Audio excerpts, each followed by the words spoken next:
Hello, welcome to PEPP Learning, and this is our last day. അല്ലേ അങ്ങനെ പറഞ്ഞ ദിവസം എത്തി. നാളെ നമ്മുടെ എക്സാം ആയി. And I am damn sure that you are all well prepared and നിങ്ങൾക്ക് എല്ലാവർക്കും എക്സാമിന് നല്ല മാർക്സ് സ്കോർ ചെയ്യാൻ പറ്റും. ഇന്ത്യയിലെ തന്നെ ഏറ്റവും ബെസ്റ്റ് യൂണിവേഴ്സിറ്റീസിൽ നിങ്ങൾ പോയി PG ചെയ്യുന്നുള്ളത് എനിക്ക് 100% ഉറപ്പാണ്. കാരണം കഴിഞ്ഞ ലൈവ് സെഷൻസിലൊക്കെ നിങ്ങൾ അത്രയും ആക്റ്റീവ് ആയിരുന്നു. ആൻസേഴ്സ് ഒക്കെ വളരെ കറക്റ്റായിട്ട് പലവരും പറഞ്ഞിട്ടുണ്ട്. And I hope everyone get what you dreamt of. Okay, so today will be our last class. English marathon last class ആയിരിക്കും. നാളത്തെ എക്സാമിന് എല്ലാവരും ഹോൾ ടിക്കറ്റും അങ്ങനെ പ്രധാന കാര്യങ്ങളൊക്കെ സൂക്ഷിച്ച് ഇപ്പം തന്നെ ഇന്ന് തന്നെ എടുത്തു വെച്ചോളാം. നാളെ മോർണിംഗ് ആവാനോ മോർണിംഗ് ഷിഫ്റ്റ് ആഫ്റ്റർനൂൺ ഷിഫ്റ്റ് എന്താണെങ്കിലും നാളെ ആവാൻ വെയിറ്റ് ചെയ്യേണ്ട. നിങ്ങൾ ഇന്ന് തന്നെ എല്ലാത്തിനും വെൽ പ്രിപ്പയർഡായി ആ ബാഗ് അവിടെ വെച്ചോളാം.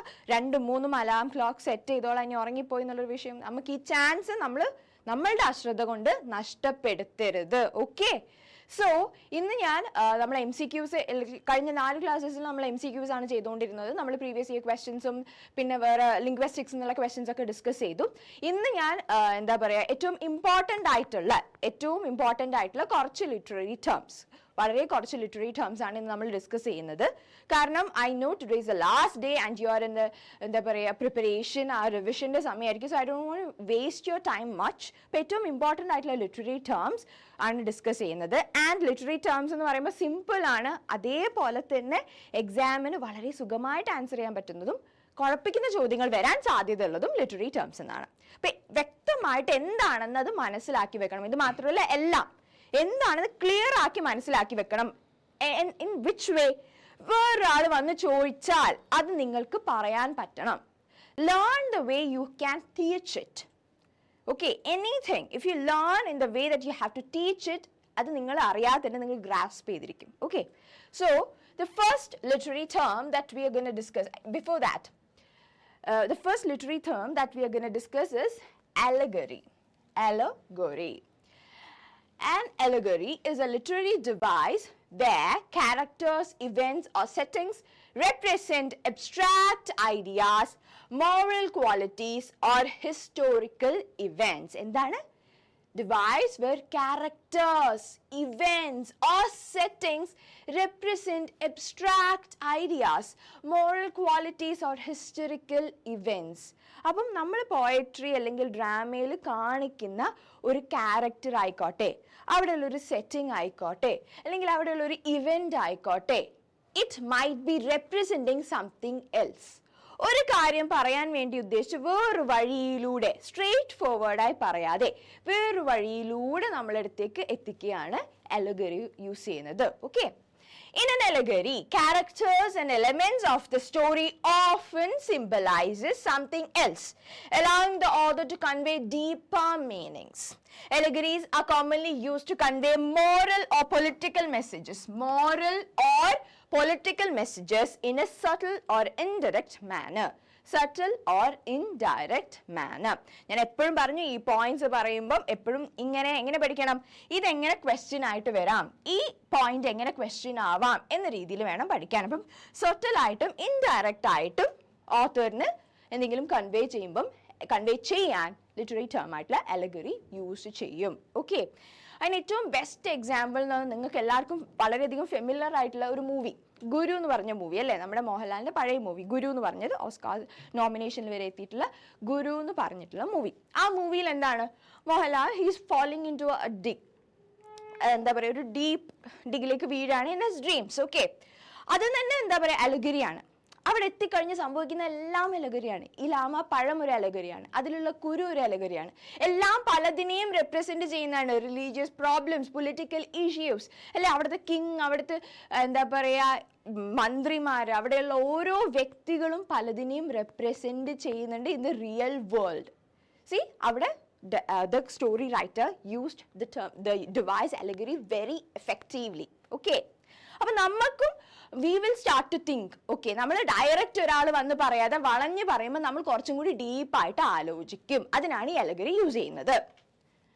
Allegories often address universal themes such as morality, human nature and societal issues, making them relevant across cultures and time periods. ഇപ്പൊ ഞാൻ നേരത്തെ പറഞ്ഞ മൂവി തന്നെ നോക്കൂ, മലയാളികൾക്ക് മാത്രം പറ്റിയ മൂവിയാണോ? അല്ല, ആ മൂവിയുടെ തീം എന്ന് പറയുന്നത് യൂണിവേഴ്സൽ ആണ്.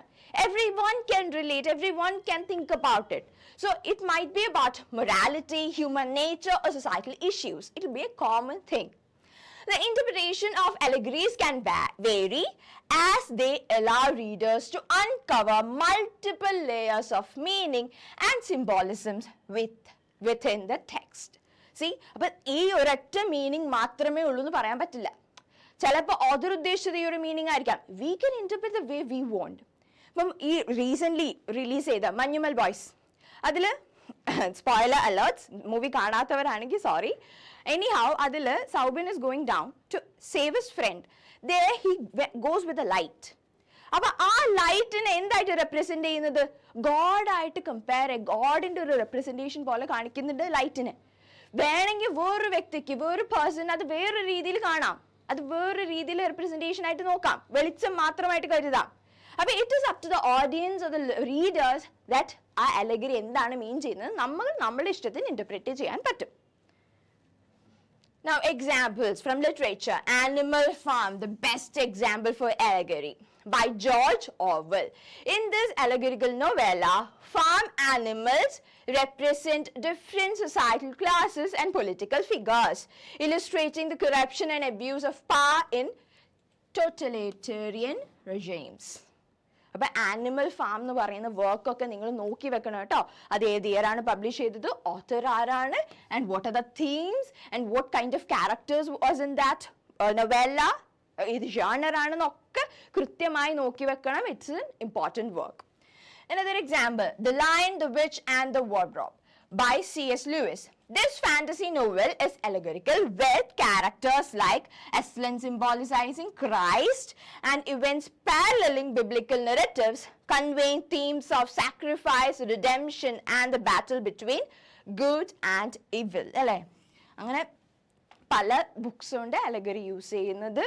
ഇപ്പം നമുക്ക് ആലിസ് ഇൻ വണ്ടർലാൻഡ് പോലെയുള്ള ബുക്സ് തന്നെ എടുത്തു നോക്കൂ, കുട്ടികളുടെ പുസ്തകങ്ങൾ എടുത്തു നോക്കൂ, അതുപോലും പലതിനെയും റെപ്രസെൻറ്റ് ചെയ്യുന്നുണ്ട്. ഓക്കെ, അതിൽ ക്യാരക്ടേഴ്സ് റിയൽ ലൈഫിൽ അല്ലെങ്കിൽ നമുക്ക് തന്നെ പരിചയമുള്ള പല ക്യാരക്ടേഴ്സുമായിട്ട് നമുക്ക് കമ്പയർ ചെയ്യാൻ പറ്റും. Now the next term, second one, ballad. A ballad is a narrative poem that tells a story often with a dramatic or emotional theme. It typically consists of stanzas with a regular meter or rhyme scheme. Okay, regular meter അല്ലെങ്കിൽ rhyme scheme. Typically consist and always അല്ലട്ടോ, അങ്ങനത്തെ terms ഒക്കെ നിങ്ങൾ ശ്രദ്ധിക്കണം. Typically consist എന്ന് പറഞ്ഞാൽ ഇതെല്ലാത്ത രീതിയിലും ഉണ്ടാവാം, but typically ഇങ്ങനെ ആയിരിക്കാം. ഇനി ക്വസ്റ്റ്യൻ ഇങ്ങനെ വരാം, ടിപ്പിക്കലി റെഗുലർ മീറ്റേഴ്സ് അല്ലെങ്കിൽ റൈമിംഗ് സ്കീം ഉപയോഗിച്ചിട്ട് ഇമോഷണൽ തീംസ് ഒക്കെ എടുത്തിട്ട് ചെയ്യുന്ന പോയറ്റിനെ എന്താണ് വിളിക്കുക എന്ന രീതിയിലെ ക്വസ്റ്റ്യൻ വരാം. നമ്മൾ ballad. Ballads usually have a clear beginning, middle and end, often focusing on a single event, character or conflict. ഒരൊറ്റ ഇവന്റിനെ കുറിച്ചോ ഒരു സിംഗിൾ ക്യാരക്ടറിനെ കുറിച്ചോ അല്ലെങ്കിൽ ഒരു കോൺഫ്ലിക്റ്റിനെ കുറിച്ചോ മാത്രം പറയുന്ന ഒരു പോം. ഓക്കെ, അതിനൊരു കറക്റ്റ് ബിഗിനിങ് ഉണ്ടാവും, മിഡിൽ ഉണ്ടാവും, എൻഡ് ഉണ്ടാവും. It will be like telling a story through a poem. Historically, ballads were passed down orally through generations, often sung or recited by traveling minstrels or bards. അല്ലേ, നമുക്ക് വള്ളുവൻ പാട്ടുകൾ പോലെ ഓരോ പാട്ടിൽ നിന്ന് നമുക്ക് എല്ലാ കഥകളും ഇല്ലേ, പാട്ടിങ്ങനെ ഓറലി വരികയാണ്, എന്നിട്ട് ആ പാട്ടിൽ തന്നെ ഒരു കഥ മൊത്തം പറയുന്നുണ്ടാവും. നമുക്ക് ആ ഹീറോ നടത്തിയ battles, who won and what was the problems that he had to face, എല്ലാം ആ ഒരു പാട്ടിലുണ്ടാവും. The same thing as ballads. Ballads often evoke strong emotions such as love, loss, betrayal or heroism, making them powerful storytelling devices. അല്ലേ, വള്ളുവൻ പാട്ടുകൾ തന്നെ നിങ്ങൾ ആലോചിച്ച് നോക്കൂ. അല്ലെ, ഹീറോയിസം, പ്രണയം, അങ്ങനത്തെ പല ടോപ്പിക്സിനെ കുറിച്ച് വളരെ ഡീപ്പായിട്ട് വളരെ സ്ട്രോങ് ആയിട്ട് നമുക്ക് കാണിച്ചു തരുന്നുണ്ട്. Many ballad features feature a refrain or repeated lines adding to their rhythmic and lyrical qualities and helping to reinforce key themes or motives. അല്ലേ? അപ്പോൾ rhythm ഉണ്ടാവാൻ വേണ്ടിയിട്ട്, ഒരു ഫ്ലോ ഉണ്ടാവാൻ വേണ്ടിയിട്ട്, കാരണം കൂടുതൽ ഓറലി ആയിരുന്നല്ലോ, ഫ്ലോ ഉണ്ടാവാൻ വേണ്ടിയിട്ട് ഒരു ലൈൻസ് റിപ്പീറ്റ് ചെയ്യാനും റൈമിംഗ് സ്കീമും അതിനനുസരിച്ചിട്ടും ആയിരുന്നു. അതിന് വേണമെങ്കിൽ ഒരു മോഡേൺ എക്സാമ്പിൾ വേണമെങ്കിൽ നമുക്ക് പറയാം, നീരജ് മാധവിൻ്റെ യക്ഷി എന്ന് പാട്ട് അല്ലേ? അയ്യോ പണിപ്പാളിയിലോ, ആ പാട്ട് നോക്കൂ, അതിൽ ഒരു സ്റ്റോറി തന്നെ പറയുന്നുണ്ട്, റൈറ്റ്? ഒരു ബിഗിനിങ് ഉണ്ട്, മിഡിൽ ഉണ്ട്, എൻഡ് ഉണ്ട്, and he's repeating the words. It's like എന്താ പറയുക, ഒരു വള്ളുവൻ പാട്ടിൻ്റെ വൈബ് തന്നെ. പല ഒരു സ്റ്റോറി നമ്മളടുത്തേക്ക് എത്തുകയാണ്. ഈ എല്ലാ ക്വാളിറ്റീസും അതിലുണ്ട്. എന്ന് വെച്ചാൽ എൻ്റെ എക്സാമ്പിൾ ആണെന്നല്ല, ഞാൻ നിങ്ങൾക്ക് മനസ്സിലാവാൻ വേണ്ടിയിട്ടൊന്ന് പറഞ്ഞു തന്നാ കേട്ടോ. An example from literature, The Rim of Ancient Mariner by Samuel Taylor Coleridge. This narrative poem tells the story of a sailor's supernatural experiences at sea and his journey of redemption. Ee work familiar aaki vechirikkanam. The Ballad of Reading Gaol by Oscar Wilde, written during Wilde's imprisonment. This ballad recounts the execution of a fellow inmate and reflects on themes of suffering, justice, and humanity. The Ballads of Reading Gaol, Oscar Wilde. Okay. Now, the next term that we're going to discuss is dramatic monologue. Dramatic monologue. ആ term വായിച്ചാൽ തന്നെ കൃത്യമായിട്ട് നമുക്ക് മനസ്സിലാവും അല്ലേ? Dramatic monologue. Dialogue, monologue. അപ്പൊ monologue എന്ന് പറഞ്ഞാൽ ഒരാൾ നിന്ന് സംസാരിക്കുമ്പോഴാണ് ഈ മോണോലോഗ് എന്ന് പറയുക. ഡ്രമാറ്റിക് മോണോലോഗ് അപ്പൊ എന്തായിരിക്കും? A dramatic monologue is a type of poem or speech in which a character addresses a silent listener, revealing their thoughts, feelings, and motivations. It's a form of dramatic expression where the speaker's words provide insight into their character. അപ്പോൾ ഒറ്റയ്ക്ക് പറയാണ്, അതേസമയം അവിടെ ആൾ കേൾക്കാനുണ്ടോ? ഉണ്ട്. Silent listener ആണ്. അപ്പൊ ഈ വ്യക്തി അവിടെ ഉണ്ട് എന്നുള്ളത് നമുക്ക് ആ സിറ്റുവേഷനിൽ നിന്നും, ആ ലൈൻസിൽ നിന്നോ, ഡ്രാമയിൽ നിന്നോ നമുക്ക് മനസ്സിലാവും. There is a listener, but that person doesn't have anything to tell. അപ്പൊ ഇത് മോണോലോഗ് ആണ്. അപ്പൊ ഇയാൾ ഇങ്ങനെ പറഞ്ഞുകൊണ്ടിരിക്കുകയാണ്. About what? എന്തായിരിക്കും? അവരുടെ ക്യാരക്ടറിന്റെ ഇൻസൈറ്റ്, അവരുടെ ക്യാരക്ടറിനെ കുറിച്ചുള്ള ഒരു അറിവ് കിട്ടാൻ വേണ്ടിയിട്ടായിരിക്കും. ആ ഒരു അറിവ് നമുക്ക് ഈ മോണോലോഗിൽ മനസ്സിലാവും. Dramatic monologues are typically presented in the first person I, allowing the speaker to directly communicate with the audience or reader. അപ്പം അവിടെ ഒരു സൈലന്റ് ലിസണർ ഉണ്ടെങ്കിലും at the same time the writer is trying to communicate with the audience or the reader. Although the listener remains silent, their presence is implied and the speaker often directs their words to them, shaping the content and the tone of monologue. അപ്പൊ അവിടെ ഉണ്ട് എന്നുള്ളത് വ്യക്തമാക്കും. പല വർക്ക്സിലും ഉണ്ട്. ഇപ്പൊ എന്താണ് അവിടെ നോക്കി നിൽക്കുന്നത് എന്ന് പറയുന്നുണ്ടാവും. ഓക്കെ, ആ ഒരു മോണോലോഗിൽ നീ എന്താണ് അവിടെ നോക്കി നിൽക്കുക, ഇവിടെ വന്നിരിക്കും, ഞാൻ സംസാരിക്കട്ടെ എന്ന് പറയുമ്പം അവിടെ കാണിക്കാണ് there is someone to listen. അപ്പൊ സൈലന്റ് ലിസണർ ഉണ്ട്. And this person is speaking without any interruptions from other people. Dramatic monologues provide a deep exploration of speaker's character, allowing readers to gain insight into their personality, conflict, and inner turmoil. നേരത്തെ പറഞ്ഞ പോലെ ആ വ്യക്തിയുടെ personality, turmoils അല്ലെങ്കിൽ conflicts, the problems that he or she has inside their mind, inner turmoils, ഇതൊക്കെ നമുക്ക് വ്യക്തമാക്കി തരുകയാണ് ഈ മോണോലോഗിലൂടെ. Through the monologue, the speaker reveals their emotions, desires, and motivations, shedding light on their perspective and driving forces. Now, examples. My Last Duchess, the best example for dramatic monologue. My Last Duchess by Robert Browning. In this poem, the Duke of Ferrara addresses a silent envoy, revealing his jealousy and possessiveness over his late wife, the Duchess, and implying her fate. That poetry is something amazing. If you haven't read it, I'll recommend you, please read it. Okay, exam. After the exam, the first thing that you have to do is, if you haven't read it, read this poem. Okay, മനസ്സിരുത്തി വായിച്ചു നോക്കുക. അത്രയും beautiful ആയിട്ടാണ് ഈ poem പറയുന്നത്. And the twists and turns that comes in this poem are amazing. Okay. Now, the love song of J. Alfred Prufrock by T.S. Eliot. This modernist poem features Prufrock's interior monologue as he reflects on his insecurities, desires, and fear of rejection, addressing an imagined listener. Okay, evideയും imagined listener ആണ്. അവിടെ listener ഉണ്ട്. എപ്പോഴും dramatic മോണോലോഗിൽ ഒരു listener ഉണ്ട്. അത് പക്ഷെ ആ വ്യക്തിക്ക് സംസാരിക്കാനൊന്നുമില്ല. അപ്പൊ അവിടെ ഉണ്ട് ഒരു വ്യക്തി, കേൾക്കാൻ ഒരു വ്യക്തി അവിടെ ഉണ്ടാവും. Okay. Now, the next term that we are going to discuss is elegy. Elegy, എല്ലാവർക്കും അറിയാം, അറിയാത്തവർ അറിഞ്ഞിരിക്കണം. Literature student എന്ന നിലയിൽ we must be very much familiar with this term. An elegy is a poem or song that mourns the loss of someone or something, typically expressing sorrow, grief, and lamentation. Okay? Song that mourns. Mourn ചെയ്യുക എന്ന് പറഞ്ഞാൽ വിലപിക്കുക, സങ്കടപ്പെടുക. The loss of someone or something, typically expressing sorrow, grief, and lamentation. Elegies often focus on the themes of death, grief, and remembrance, serving as a tribute to the deceased or the lost object of affection. ഒരു വ്യക്തി ആവണമെന്നില്ല, it might be a lost object.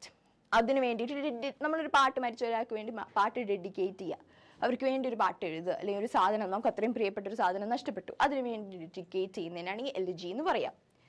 Elegies convey a solemn and mournful tone, reflecting the sorrow and lamentation of the poet and speaker. Elegies often include reflections on the nature of life, mortality, and the passage of time, prompting introspection and contemplation. അല്ലേ? അപ്പം മരണം, നമുക്ക് വേണ്ടപ്പെട്ട ഒരാൾ മരിക്കുമ്പോഴോ അല്ലെങ്കിൽ നമ്മൾ അത്രയും കാലം നമ്മുടെ കൂടെ ഉണ്ടായിരുന്ന ഒരു സുഹൃത്ത് പെട്ടെന്ന് നമുക്ക് നഷ്ടപ്പെടുമെന്ന് ഇമാജിൻ ചെയ്തോളൂ. And suddenly we get a thought about death. We start to think about death. What will happen after death? And will I soon die? അങ്ങനത്തെ പല തോട്ട്സ് നമ്മുടെ മൈൻഡിലേക്ക് വരും. അപ്പോൾ ഈ എലിജീസിൽ ഇങ്ങനത്തെ ടോപ്പിക്സ് എല്ലാം ഡിസ്കസ് ചെയ്യുന്നുണ്ടാകും. മോർട്ടാലിറ്റിയെ കുറിച്ച്, ലൈഫിൻ്റെ നേച്ചറിനെ കുറിച്ച്, it is not forever എന്നുള്ള രീതിയിൽ, പാസേജ് ഓഫ് ടൈം എത്ര സ്പീഡിലാണ് പോയിക്കൊണ്ടിരിക്കുന്നത്, നമ്മൾ എത്ര കാലാകാലം നമ്മളെ കൂടെ ഉണ്ടാവുമെന്ന് വിചാരിച്ച വ്യക്തി അല്ലെങ്കിൽ സാധനം പെട്ടെന്ന് ഇല്ലാതാവുമ്പോൾ എത്ര പെട്ടെന്ന് ആ സമയം പോയതെന്നൊന്നും അറിയില്ല. അങ്ങനത്തെ പല തീംസും എലിജീസിൽ ഉണ്ടാവും. ഇനി example, O captain my captain by Walt Whitman. This elegy mourns the death of President Abraham Lincoln, using maritime imagery to symbolize the nation's journey through tumultuous times. In Memorial A.H.H. by Alfred Lord Tennyson. ഇങ്ങനത്തെ titles ഒക്കെ നിങ്ങൾ നോക്കി വെക്കണം. ഇത് ചോദിക്കാം, ഇത് എന്താണ്, ഇതിന്റെ ഫുൾ ഫോം എന്താണ്, what does this abbreviation stand for എന്നുള്ള ക്വസ്റ്റ്യൻ വന്നേക്കാം. അപ്പം അങ്ങനെയുള്ള ടൈറ്റിൽസ് ഉണ്ടെങ്കിൽ അതൊക്കെ നിങ്ങൾ ചെക്ക് ചെയ്യണം. ഓക്കെ, ക്രോസ് ചെക്ക് ചെയ്ത് ഏതാണ് പേര് എന്നുള്ളത് വ്യക്തമായി നോക്കി വെക്കണം. കാരണം AHH എന്ന് തുടങ്ങുന്ന പല പേരുകൾ നിങ്ങൾക്ക് ഇടും. ഇതിൽ ഏതാണെന്ന് നിങ്ങൾക്ക് മനസ്സിലാവണമെങ്കിൽ അത് വ്യക്തമായി നിങ്ങൾ ഞാൻ പറഞ്ഞ പോലെ എഴുതി വെച്ചിരിക്കണം. Lord Tennyson. This lengthy elegy mourns the death of Tennyson's close friend Arthur Henry Hallam, exploring themes of grief, faith, and the quest for meaning in life. Now, when lilacs last in the dooryard bloomed by Walt Whitman. Written in response to the assassination of President Abraham Lincoln, this elegy reflects on the impact of death and loss while also celebrating the cycle of life and renewal. പറഞ്ഞില്ലേ, ലൈഫിനെ കുറിച്ചും എല്ലാ തീംസും ഇത് വരും. Elegy written on a country churchyard, a best example for elegy, Thomas Grade. Elegy serves as poignant expression of loss and mourning, offering solace and commemoration to both poet and the reader. അതായത് ഒരു closure കിട്ടാൻ വേണ്ടിയിട്ട് കൂടിയാണ് ഈ elegy എഴുതുന്നത്. നമുക്കൊരു പ്രിയപ്പെട്ട വ്യക്തിയെ നഷ്ടപ്പെട്ട് കഴിഞ്ഞാൽ അവരുടെ ഓർമ്മകളെ കുറിച്ച് സംസാരിക്കുകയും അവരുടെ ഓർമ്മകളെ ഷെയർ ചെയ്യുമ്പോൾ നമുക്കൊരു ക്ലോഷർ കിട്ടാൻ വേണ്ടിയിട്ടാണ് പലപ്പോഴും എലിജീസ് ഓത്തേഴ്സ് അല്ലെങ്കിൽ പോയിറ്റ്സ് എഴുതുന്നത്. Now, the next term, intentional fallacy. Intentional fallacy. The intentional fallacy refers to the mistaken belief that the author's intentions, beliefs, or personal experiences should dictate the interpretation of their work. അതാണ് intentional fallacy. അതായത് ഒരു fallacy ആണ്, ഒരു miss അണ്ടർസ്റ്റാൻഡിങ്ങിലാണ് നമ്മൾ ജീവിക്കുന്നത് എന്നാണ് ഈ term കൊണ്ട് ഉദ്ദേശിക്കുന്നത്. എന്താണ്? ഒരു ഓത്തറിന്റെ ഇന്റൻഷൻസ്, ബിലീഫ്സ്, പേഴ്സണൽ എക്സ്പീരിയൻസ് എല്ലാം അദ്ദേഹത്തിന്റെ വർക്ക് ഇന്റർപ്രറ്റ് ചെയ്യാൻ ഉപയോഗിക്കാം എന്നൊരു ബിലീഫ്, ആ തോട്ടിനെയാണ് ഇന്റൻഷണൽ ഫാലസി എന്ന് പറയാം. Proponents of intentional fallacy argue that meaning of a literary work should be derived from the text itself rather than the author's intentions or background.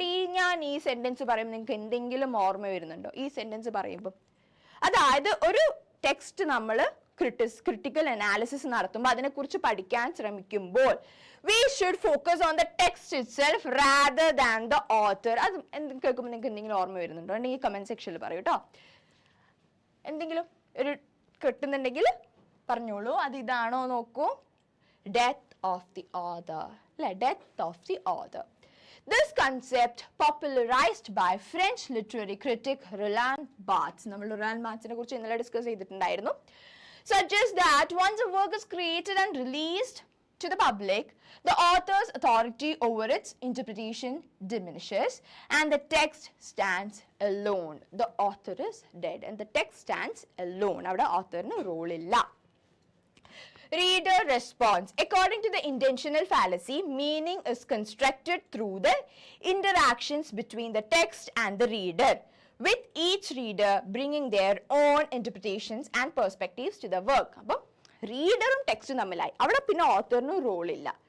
Reader ആണ് അത് വായിച്ചിട്ട് നോക്കി ഇതായിരിക്കാം ഓതർ വിചാരിച്ചിട്ടുണ്ടാവുക, ഇതായിരിക്കാം ഓതർ ഈ simile, ഈ metaphor, ഈ അലഗറി കൊണ്ട് ഉദ്ദേശം ഇതായിരിക്കാം എന്നത് റീഡർ ആണ് ഇന്റർപ്രറ്റ് ചെയ്യുന്നത്, not from the idea or from the point of view of the author.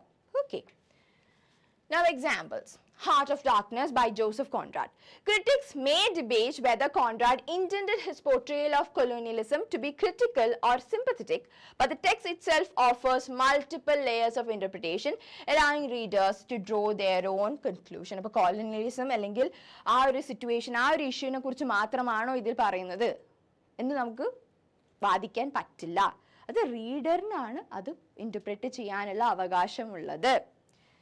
To Kill a Mockingbird by Harper Lee. To Kill a Mockingbird by Harper Lee question കഴിഞ്ഞ എക്സാമിന് ഞാൻ കണ്ടിട്ടുണ്ടായിരുന്നു. MCQസിൽ നോക്കുമ്പോൾ ഈ ക്വസ്റ്റ്യൻ കണ്ടിരുന്നു. Who wrote the work?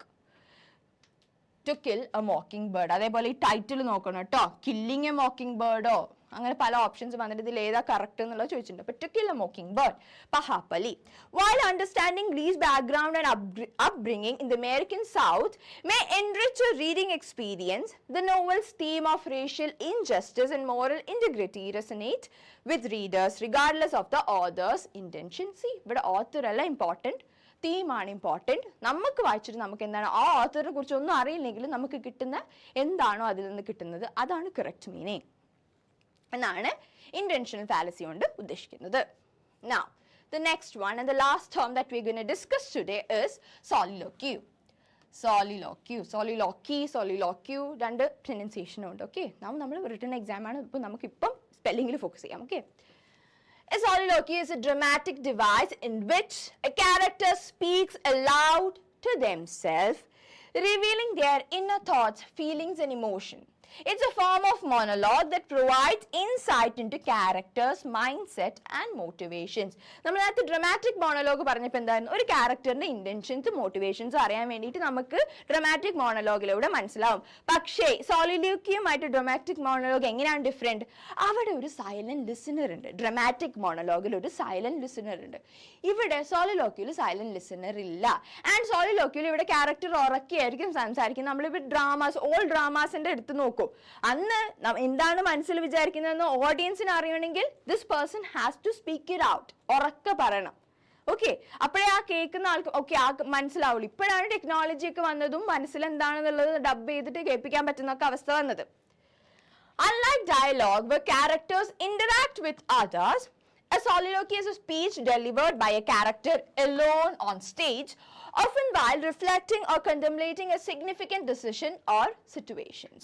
ഒരു decision എടുത്ത ഡിസിഷനെ കുറിച്ചോ സിറ്റുവേഷനെ കുറിച്ചോ ഇങ്ങനെ ചിന്തിക്കുകയും അതിനെക്കുറിച്ച് ഓക്കെ ഞാൻ ചെയ്ത് തെറ്റാണോ ശരിയാണോ എന്നുള്ള രീതിയിലുള്ള സ്വയം ചിന്തിക്കില്ലേ, മനസ്സിൻ്റെ ഉള്ളിൽ ചിന്തിക്കുന്ന കാര്യം ഉറക്കെ പറയും. ആ ഉറക്കെ പറയുന്നതിലൂടെ ഓഡിയൻസിന് എന്ത് മനസ്സിലാവും, okay this is what the character is thinking and ഈ പൊസിഷനിലാണ് ഇപ്പോൾ ക്യാരക്ടർ നിൽക്കുന്നതെന്ന് മനസ്സിലാക്കാൻ സോളിലോക്വി ഹെൽപ്പ് ചെയ്യും. Soliloquies allow the audience to gain a deeper understanding of the characters' internal struggles, conflicts, desires as they speak openly and candidly without the presence of other characters. Soliloquies contribute to character development by revealing their complexities, vulnerabilities, and inner conflicts, providing a glimpse into their psyche. അതിന് പറ്റിയൊരു എക്സാമ്പിളാണ് നമ്മുടെ movie advocate Mukundanunni അല്ലെ. അതിൽ വിനീത് ശ്രീനിവാസന്റെ inner thoughts അത് ഉറക്കെ വിളിച്ച് പറയുന്നില്ലെങ്കിലും ആ ഇന്നർ തോട്ട്സിലൂടെയാണ് നമുക്ക് ആ ക്യാരക്ടറിനെ കുറിച്ച് മനസ്സിലാവുന്നത്. Okay how is C, what kind of character is C, selfish ആണോ, അങ്ങനത്തെ എല്ലാ കാര്യങ്ങളും നമുക്ക് അദ്ദേഹത്തിന്റെ സോളിലോക്വീസിൽ നിന്ന് മനസ്സിലാവുന്നുണ്ട്. ഇപ്പം ഞാൻ പറഞ്ഞു പണ്ട് ഡ്രാമാസ് ആണ്, പണ്ട് തിയേറ്റേഴ്സ് ആണ്. അപ്പോൾ ഈ മനസ്സിൽ എന്താണ് അപ്പുറത്തുള്ള ആളെ ഇങ്ങനെ മുഖത്തിന് എക്സ്പ്രഷൻ കാണിച്ചു കഴിഞ്ഞാൽ അപ്പുറത്തുള്ള ആൾക്ക് മനസ്സിലാവില്ല, ഉറക്കെ വിളിച്ച് പറഞ്ഞാൽ തന്നെ മനസ്സിലാവുള്ളൂ അല്ലേ. ഇപ്പൊ സീരിയലിലൊക്കെ നിങ്ങൾ കാണാറില്ലേ എക്സ്പ്രഷൻ ഇടുന്നത് ഇങ്ങനെ പെട്ടെന്ന് ടിന്ന് തിരിഞ്ഞിട്ട്, അതേപോലെ നിന്നെ ഞാൻ കൊല്ലുവടി എന്നൊക്കെ എക്സ്പ്രഷൻ ഉണ്ടാവില്ലേ മുഖത്ത് ഓരോന്ന് കാണിച്ചിട്ട്. അപ്പൊ ചിലപ്പോൾ ഉറക്കെ പറയുന്നുണ്ടാവും, അപ്പൊ ആരും ഒളിച്ചെന്ന് കേൾക്കുന്നുണ്ടാവും. ഓക്കെ നമുക്ക് വളരെ കോമൺ ആയിട്ട് കാണുന്ന സാധനങ്ങളാണ്. Okay soliloquies. Now examples from literature. To be or not to be, from Hamlet. To be or not to be, that's the question. By William Shakespeare. ഷേക്സ്പിയറിന്റെ ഹാംലെറ്റിൽ നിന്ന് വർക്കാണ് To be or not to be. അതൊരു soliloquy ആണ്. In this famous soliloquy, Hamlet contemplates the nature of existence and the idea of suicide, reflecting on the pain and suffering of life. അല്ലെ Hamlet ഒരുപാട് പ്രോബ്ലംസിലൂടെ internal സ്ട്രഗിൾസിലൂടെ നടന്നു പോകുമ്പോൾ പറയുന്ന ഒരു soliloquy ആണ് To be or not to be. Dramatic മോണോലോഗും soliloquiesഉം confused ആയി പോകരുത്. സൈലന്റ് ലിസണർ ഉണ്ടെങ്കിലാണ് അത് ഡ്രമാറ്റിക് മോണോലോഗ് ആവുക. In this, a dagger which I see before me, from Macbeth by William Shakespeare. In this soliloquy, Macbeth hallucinates a dagger before him as he prepares to murder King Duncan, revealing his inner turmoil and ambitions. So I think ഈ options ഒക്കെ വെച്ച് clear ആയിട്ട് examples ഒക്കെ തന്നിട്ടുണ്ടെങ്കിൽ terms clear ആയിട്ടുണ്ട്. ഇനിയും terms നിങ്ങളുടെ സിലബസിൽ ഇനിയും ടേംസ് പറഞ്ഞിട്ടുണ്ട്. എന്തെങ്കിലും ഡൗട്ട് ഉണ്ടെങ്കിൽ കമന്റ് സെക്ഷനിൽ ചോദിച്ചോളാം. ഓക്കെ ക്ലിയർ ആയിട്ടില്ലെങ്കിലൊക്കെ നിങ്ങൾ ചോദിച്ചോളാം. ആൻഡ് വെരി മച്ച് എന്താ പറയുക നാളത്തെ എക്സാമിന് വേണ്ടി നിങ്ങൾ പ്രിപ്പയർഡ് ആയിരുന്നോളാം. ഞാൻ നേരത്തെ പറഞ്ഞ പോലെ എല്ലാ സാധനങ്ങളും കരുതി വെച്ചോളാം. Pen whatever things you need for the exams. Okay അതെന്താണെന്ന് നോക്കുക. നമ്മൾ യൂട്യൂബ് ചാനലിൽ പ്രിപ്പറേഷൻ ബിഫോർ ദി എക്സാം എന്ന് പറഞ്ഞിട്ടുള്ളൊരു വീഡിയോ തന്നെ തന്നിട്ടുണ്ട്. അതൊന്ന് കണ്ടു നോക്കുക. ഓക്കെ എന്തൊക്കെയാണ് എടുക്കേണ്ടത്, നിങ്ങളുടെ ബോട്ടിൽ നിങ്ങൾ വെള്ളം കൊണ്ടുപോകുന്ന രീതി എല്ലാത്തിനെ കുറിച്ച് വിശദമായിട്ടുള്ളൊരു വീഡിയോ അപ്ലോഡ് ചെയ്തിട്ടുണ്ട് കേട്ടോ. അതൊക്കെ നോക്കിക്കോളാം. ആൻഡ് ഐ ഹോപ്പ് നിങ്ങളെല്ലാവരും നന്നായിട്ട് എക്സാം അറ്റൻഡ് ചെയ്തതിന് ശേഷം നിങ്ങൾ വന്നിട്ട് സ്പോട്ടിൽ തന്നെ യൂട്യൂബിൽ ഞങ്ങളെ ചാനലിൽ കമൻറ്റ് ചെയ്യുക എങ്ങനെ ഉണ്ടായിരുന്നു എക്സാം എന്നൊക്കെ. നിങ്ങൾ റെസ്പോൺസ് തരുമെന്ന് വിശ്വസിക്കുന്നു. കഴിഞ്ഞ മാരത്തോൺ സെഷനൊക്കെ നിങ്ങൾക്ക് എത്ര ഹെൽപ്ഫുൾ ആയിട്ടുണ്ട്. ഇനി എന്തെങ്കിലും ചേഞ്ചസ് വരുത്തണമെങ്കിൽ അതും കമൻറ്റ് ചെയ്തോളൂ. Okay So all the best for your exam. Thank you.